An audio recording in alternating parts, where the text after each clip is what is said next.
Hey everyone, welcome to today's video. I'll be setting up the month of September in my bullet journal. I hope that you enjoy the video and let's jump right in. As per usual, I'm starting off with my cover painting and I'll be using my St. Petersburg White Nights watercolor palette as well as my Pentel Aquash water brushes. I've really been preferring these water brushes over normal brushes simply due to the convenience. It takes up slightly less space on my desk not having to have a water bowl, and having two cats, they tend to be pretty curious in it, so the water brushes just give me more peace of mind. Anyway, for the month of September, I was inspired by two things that, in my opinion, paired beautifully together. First was the song September by Daughtry, as I was listening to that song again recently. And secondly were some gorgeous paintings I saw on Instagram from Joishka Art. I'll pop up her profile here in case you're curious, and I'll also leave it down in the description. But I fell in love with her stunning paintings of nature and landscapes. Specifically, her watercolor paintings that incorporated this deep navy, almost Payne's gray color in the sky. It just made me think of thunderstorms during the summer, which I've really grown to love. While I work on the cover painting, I can share with you this little story or memory of the first time I remember it storming in the summer. So I grew up in Northern California and lived there until I was 11 years old. From what I recall, I don't remember ever experiencing severe weather there. It would rain from time to time, but it wasn't a lot, which was all I was really used to at the time. My family moved to Minnesota the summer that I was 11, and for the first month, we were staying with some relatives until my parents were able to find a house. One night, while we were living with the relatives, I was in my cousin's room watching him play games. As it got later into the night, I ended up falling asleep on the floor. The next thing I knew, I was awoken by the loudest thunderclap I had ever heard in my life. It scared the living crap out of me because I had never heard anything like that before. It was storming so hard outside and the thunder just kept roaring. It took me a moment to even realize that I had fallen asleep because at this point I noticed that the room was dark and my cousin was fast asleep in his bed. I was so startled that I woke my cousin up for some reason, as if he was going to be able to do something about it. And then I just asked him what was going on because, like I said, until that point, I don't think I've ever even heard thunder before, at least not like this. He just chuckled and told me it was thunderstorming. I was so surprised that he was able to sleep peacefully through all of this. I couldn't possibly wrap my mind around it. But that memory continues to make me laugh every summer over the years, especially because now, that's one of my favorite things about summer. I love it when it thunderstorms on a hot summer day or night. Something about it is just so invigorating and calming to me now. Something I definitely would not have described it back then.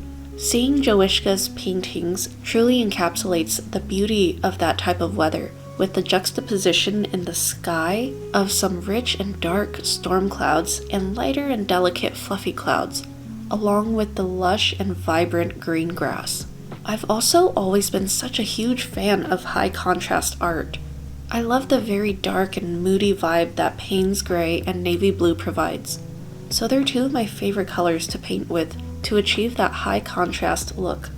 In terms of the other inspiration for this piece, the song September by Daughtry. If you're unfamiliar with that song, I highly suggest you check it out. It's a very beautiful song with how it was written. So I first discovered it during the late summer heading into junior year of high school. That was a very interesting time in my youth in terms of love life, and I felt like this song entered my life at the perfect time. Music is such a powerful thing. It unlocks this very interesting feeling of nostalgia and brings you back to the first memory of when you heard that song.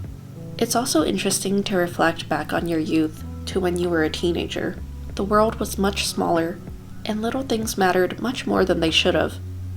But at the same time, there's still some beauty in the way we used to perceive life, because at that point, ignorance was truly bliss.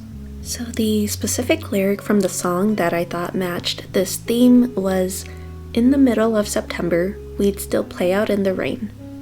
I suppose a secondary and somewhat subconscious theme for this month would be nostalgia. It's interesting how a painting paired with a song can evoke so much reminiscing. The month of September has always been one of my favorites. I personally think those are some of the most beautiful days, with the late summer and early fall cooler weather. The sun sets in a part of the sky that casts a more beautiful, warmer glow than before. The shadows get longer and the leaves begin to change. Autumn is definitely a favorite time of year for me, despite us only experiencing like 2 or 3 weeks of perfect autumn weather here in the Midwest before it gets way too cold and basically turns into early winter. But it's worth every second. I'm also especially excited for this fall in particular because I'll finally have some time off from work. I have a week off in September, which I have been desperately needing, and even more excitingly, my husband and I will be flying out to California at the end of October for my sister's wedding. I'm really looking forward to that. I haven't been able to visit her since 2019, so it's long overdue, but I'm very excited to see her and my brother-in-law again, and to also be in California during the fall time. I haven't experienced autumn time in California since I was 10, so I'm really looking forward to it. Now that my painting's complete and dry, I'm pasting it into my bullet journal. For my bullet journal, I'm using a B5 sized Archer and Olive dotted journal. Moving on to the monthly spread, I'm taking a Sakura Pigma Micron in the 08 size, so a very thick size, to write the title in a lowercase printed font. For the past couple of months, I've been leaning towards a cursive and script font for my themes, so I thought it was time to switch it up for this month. Plus, I feel like the simple letters matched this month's theme, since it's more minimal and it doesn't clash or overwhelm the already intense colors of the theme. After last month, I learned to take a more minimalist approach for this month's monthly spread. I just went around the page and dabbed splotches of paint to incorporate the colors from the cover painting. My monthly layout is the same format that I've been doing for the past year and a half, consisting of a monthly calendar, a small monthly challenge box, as well as a brain dump box. It's been a really good layout for me, and I haven't really found a reason to change it. However, I will be making a video soon of my plans for my 2025 bullet journal, and I may be restructuring this page next year, so if you're curious, then stay tuned for that.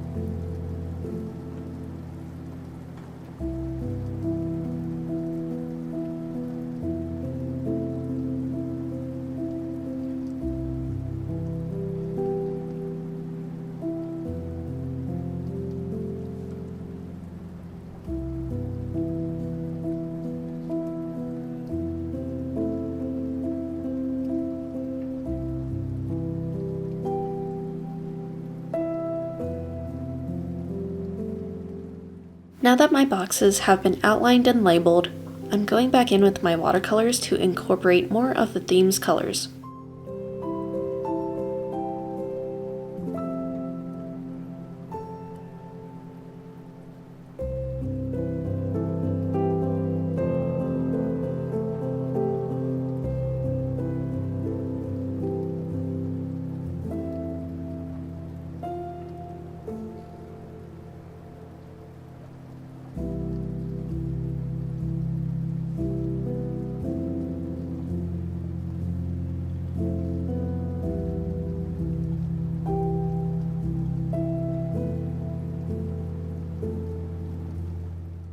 Once the splotches are dry, I'm adding a few dots using a white Uniball Signo gel pen, as well as a few strips of washi tape for more visual interest and texture. I thought that the strip of the dictionary washi tape was so fitting because it just so happened to be the part of the design that had the word memory and its definition. Again, really tying in the reminiscing and nostalgia aspect of this theme. Here is my completed cover painting and monthly spread. I'm very pleased with how this turned out. As much as I love that warm autumn glow that I mentioned earlier, I also love me some deep, moody, stormy colors as well. I also much prefer this month's simple and more minimalist approach with the monthly spread. I think it looks much more balanced and keeps the attention on the intense painting. Moving on to the next spread, which will be my doodle spread. This is something that I love doing in my bullet journal, where I have a setup similar to a monthly calendar, but for each day, I draw one moment that sums up the day for me.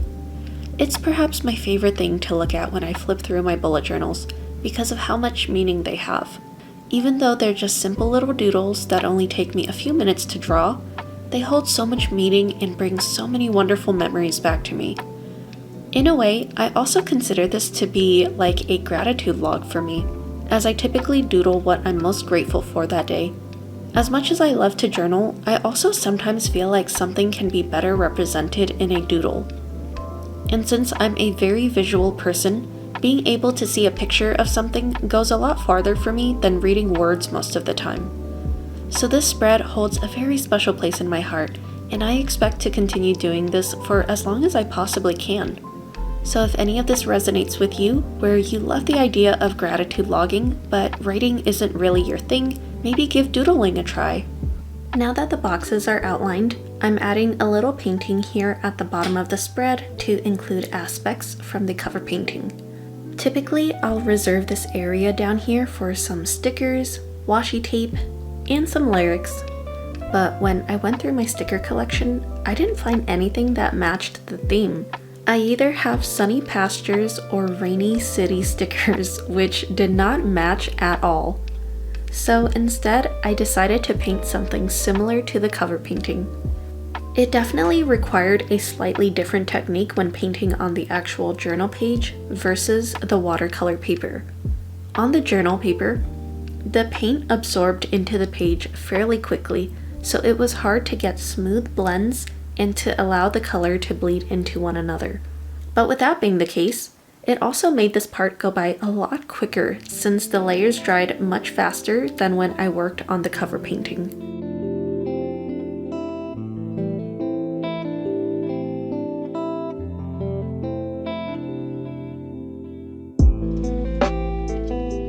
After everything dried, I went back in with the white gel pen to add some dots and highlights.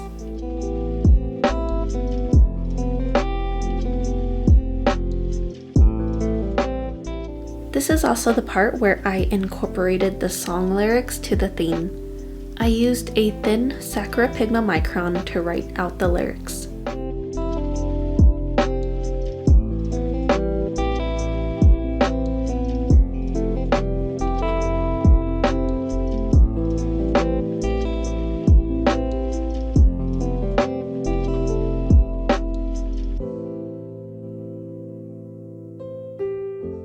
And here is the completed doodle spread.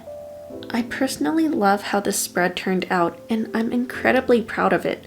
I love the addition of the song lyrics as it just provides a little more context and a more sentimental and somber feel to the painting. I kept the rest of the spread pretty minimal yet again to focus the attention on the painting. And moving on to the final spread of the video, my first weekly spread. If you've seen my previous Plan With Me videos, this spread is very straightforward and rarely ever changes. It's a maximalist spread, including a mini monthly calendar, habit, weight, and mood trackers, 7 daily boxes, a notes box, and 3 expense trackers. If you're curious on how I use my weekly spread, I'll link my video on that process here so you can check it out. This layout has been working very well for me. I am considering a new way to possibly consolidate this to be even more effective and efficient for next year, which will again be in that 2025 planning video coming soon.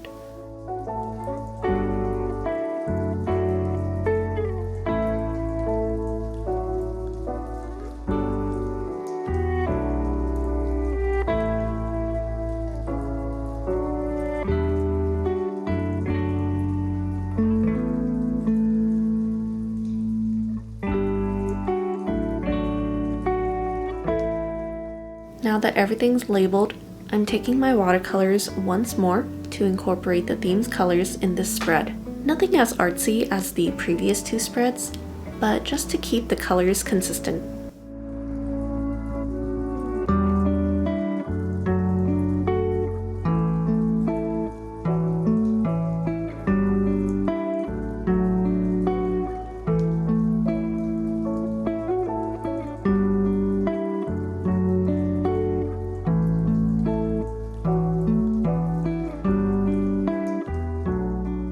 And with that, my first weekly spread is complete and is ready for use come September, which is wild that it's already just around the corner.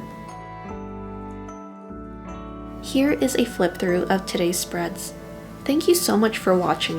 It truly means so much to me. Let me know what you think of this theme and what theme you'll be doing for September. I love hearing from you. I hope that you enjoyed the video. Take care, and I'll see you in the next one. Bye.